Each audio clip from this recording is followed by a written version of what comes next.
C'était Éric Orsena qui, le premier, m'a approché avec Bénédicte Donnelly, parce qu'après ces nombreuses années passées au service de la Corderie royale du CIM, il souhaitait trouver un relais. Je dois dire que voilà, j'étais très touché qu'il s'adresse à moi. J'ai eu la chance au départ de ma vie professionnelle d'avoir une galerie d'art contemporain et ensuite de démarrer un projet qui s'appelle la FIAC, qui est une foire d'art contemporain au Grand Palais, qui est devenu le grand marché international de l'art contemporain. Et puis ensuite, j'ai pu développer des activités dans le domaine maritime, notamment à travers le salon nautique. Et aujourd'hui, je suis dans une manifestation qui est dédiée au métier d'art et à la création contemporaine, qui s'appelle Révélation, qui est aussi au Grand Palais. En fait, ici, nous sommes au cœur même de la Corderie royale de Rochefort. Cette exposition permanente qui retrace l'histoire du cordage, l'histoire du chant, l'histoire de la corderie jusqu'au XIXe siècle. D'ailleurs, cette machine était la première machine industrielle pour fabriquer le cordage. Donc, pour moi, ça évoque pas seulement la dimension, je dirais, culturelle de la mer, mais la dimension industrielle liée au monde de la mer. Mais une dimension industrielle qui porte des valeurs de respect de la mer également et de l'environnement.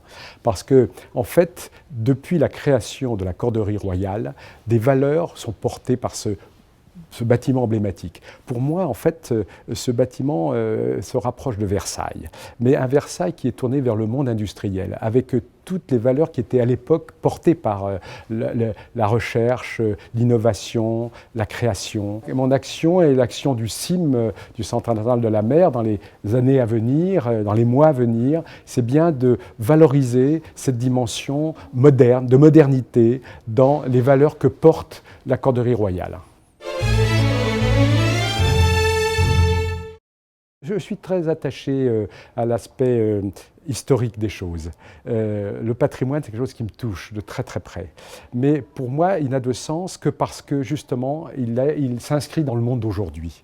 Il porte des valeurs qui peuvent être partagées aujourd'hui et dont les valeurs vont permettre aux nouvelles générations d'avoir des repères dans le temps, mais en même temps construire l'avenir. Et je pense que des lieux comme ici sont des atouts considérables par rapport à ces approches-là. Bon. Donc c'est probablement ça qui m'a au fond peut-être le plus plu.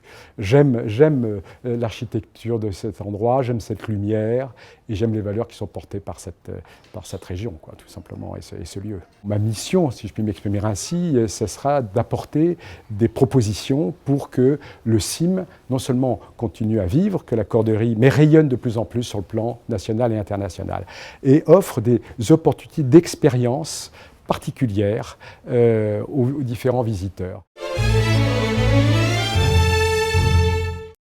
L'avenir du CIM, pour moi, c'est déjà pas d'être isolé. C'est d'être en liaison avec les différents partenaires qui constituent ce site de Rochefort, c'est-à-dire le musée de la Marine, l'Hermione, l'Acroma, l'Arsenal. Toute cette dynamique qui va se développer, le CIM va être un des acteurs et espère pouvoir jouer un rôle aux côtés de ces différents partenaires et initier avec eux des propositions qui vont permettre le rayonnement de ce site. À ce sujet, d'ailleurs, j'aimerais dire à quel point il est important pour nous d'avoir à nos côtés les institutions publiques qui, sans défaillir depuis la réhabilitation et la restauration de ce site, n'a eu de cesse que d'accompagner les projets, d'être à l'écoute des propositions du CIM, et j'espère que ça sera encore le cas pour longtemps. Le prochain grand rendez-vous, ça va être la nouvelle scénographie justement de cet espace qui va être retravaillé et mis à la disposition du public pour la saison prochaine. Donc ça, c'est le premier défi. Ensuite, il y a un certain nombre d'événements qui vont se construire tout au fil de l'année pour provoquer des occasions de rendez-vous. De permettre non seulement aux riverains, aux locaux de venir plus régulièrement ici, mais élargir évidemment le panel de visiteurs et pouvoir assurer une communication internationale, notamment à travers les réseaux sociaux. L'objectif étant de revaloriser le territoire rochefortais.